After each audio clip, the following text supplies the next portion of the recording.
जो बिहार के राजनीति करें, इसमें कौन मना करता है उसको। लेकिन अगर वो सोचते होंगे कि यहाँ के चीफ मिनिस्ट्रियल पद के लिए हम बात करेंगे तो यहाँ कोई वैकेंसी है क्या। यहाँ तो तय है कि एनडीए के नेतृत्व में और नीतीश कुमार के नेतृत्व में चुनाव लड़ेंगे। नमस्कार, आप देख रहे हैं न्यूज फॉर नेशन और मैं हूं आपके साथ अंजलि। कुछ समय पहले ही चिराग पासवान ने ये बात कही थी कि बिहार मुझे बुला रहा है। बिहार में विधानसभा चुनाव को लेकर उन्होंने कहा था कि वो बिहार में विधानसभा चुनाव लड़ने वाले हैं। वहीं दूसरी तरफ आज यही चीज केंद्रीय मंत्री जीतन राम मांझी के सामने पूछी गई तो उन्होंने कहा कि अगर एनडीए में होने के बाद चिराग पासवान ये बात कह रहे हैं कि वो विधानसभा चुनाव यानी सीएम फेस पर चुनाव जो है वो अकेले लड़ना चाहते हैं, तो हम ऐसा मानते हैं कि ये बहुत गलत बात है। इस साल का विधानसभा चुनाव है और निश्चित तौर पर 225 सीटों के साथ एनडीए जीतेगी और एक बार फिर से नीतीश कुमार मुख्यमंत्री बनेंगे। आपको बता दें कि इस समय पर जब वो जीतन राम मांझी कह रहे थे ये बातें तो थोड़ा सा चिराग पासवान से नाराज दिखाई दी। आपको बता दें कि इसी तरीके से केंद्रीय मंत्री जीतन राम मांझी चिराग पासवान की इस बात पर क्या कुछ कहते हुए नजर आ रहे हैं, आपको इस वीडियो के साथ छोड़े जाते हैं।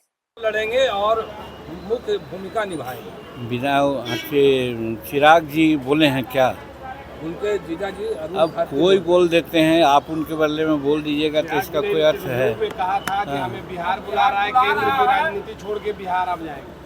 जो बिहार के राजनीति करें, इसमें कौन मना करता है उसको। लेकिन अगर वो सोचते होंगे कि यहाँ के चीफ मिनिस्ट्रियल पद के लिए हम बात करेंगे तो यहाँ कोई वैकेंसी है क्या। यहाँ तो तय है कि एनडीए के नेतृत्व में और नीतीश कुमार के नेतृत्व में चुनाव लड़ेंगे। नीतीश कुमार के नेतृत्व में चुनाव लड़ेंगे, अगला चीफ मिनिस्टर भी नीतीश कुमार ही होंगे और 225 सीट हम लोग प्राप्त करेंगे। तो एनडीए 225 सीट प्राप्त करे, इसके लिए बात होनी चाहिए। अगर इसके इतर कोई बात करता है, इसका मतलब है कि एनडीए से उसका कोई बहुत नाता नहीं है। सर प्रशांत किशोर एक सवाल सर प्रशांत किशोर को लेकर कहा जा रहा है चिराग पासवान और प्रशांत किशोर मिले हुए हैं और फिर से नीतीश कुमार के साथ वही हाल करेंगे जो 2020 में हुआ।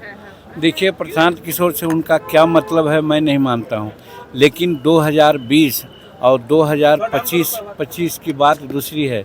अभी जिस प्रकार से नरेंद्र मोदी जी और नीतीश कुमार जी की जो क्या कहते हैं उसको, दोनों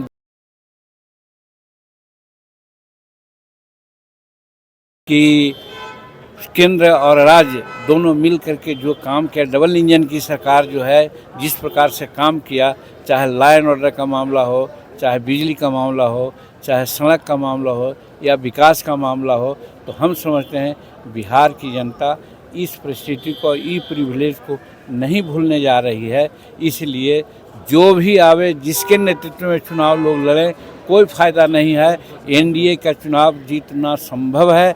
एनडीए 225 सीट जीतेगी और नीतीश कुमार फिर बिहार के मुख्यमंत्री बनेंगे। दबाव बना रहे हैं एनडीए पर इस तरीके का बयान। ये तो आप लोग कर सकते हैं, मैं नहीं कर सकता हूँ। हमारे छोटे बच्चे के लायक हैं वो, और क्या क्या बोलते हैं, क्या करते हैं, ऐसे तो आप लोग बहुत तरह की बात बोलते हैं, उस बात को मैं नहीं दोहराना चाहता हूँ। शायद जो भी हो, अगर सचमुच में बिहार और भारत के प्रति किसी के दिमाग में संवेदना है तो उसको कोई ऐसी हरकत नहीं करना चाहिए जिससे कि एनडीए कमज़ोर हो।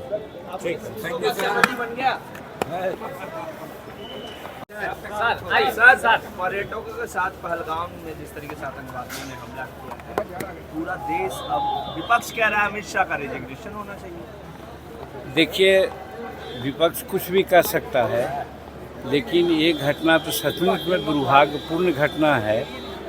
लेकिन अगर चुप्पे से कोई आ करके बात करता हो तो ये तो कायरनामा घटना है, कायरतापूर्ण बात किया है। ये हमारे मिलिट्री छावनी पर या कैंप पर उसने कोई हमला नहीं किया। अब शांतिपूर्ण तरीके से हमारे पर्यटक लोग जाकर देखने के लिए गए थे बाल बच्चों के साथ, और निहत्थे लोगों पर इस प्रकार से वो अटैक किया है, ये तो माने मानवता का घोर उल्लंघन किया गया है। और इसको कायर ही कर सकते हैं, ऐसा कायर ही कर सकता है कि सोया हुआ आदमी जाकर के मार के चला आया। तो इस तरह से उसने किया है, ये कोई बहुत बड़ा काम नहीं किया है या कोई जघन्य बात कह रहे हैं जिसके चलते कि जघन्य अपराध तो किया ही है। और इस पर जितना भी हो सके कड़ा से कार्रवाई करना चाहिए भारत सरकार को। और है, पहले भी देखा गया है कि भारत सरकार इस प्रकार की घटना हुई है तो पाकिस्तान में घुस करके मारा है। सब पाकिस्तानी और पंजाबी भाषा बोल रहा था, और ख़ास करके जो चंदन टीका लगाए हुए हैं नाम पूछ करके मारा है।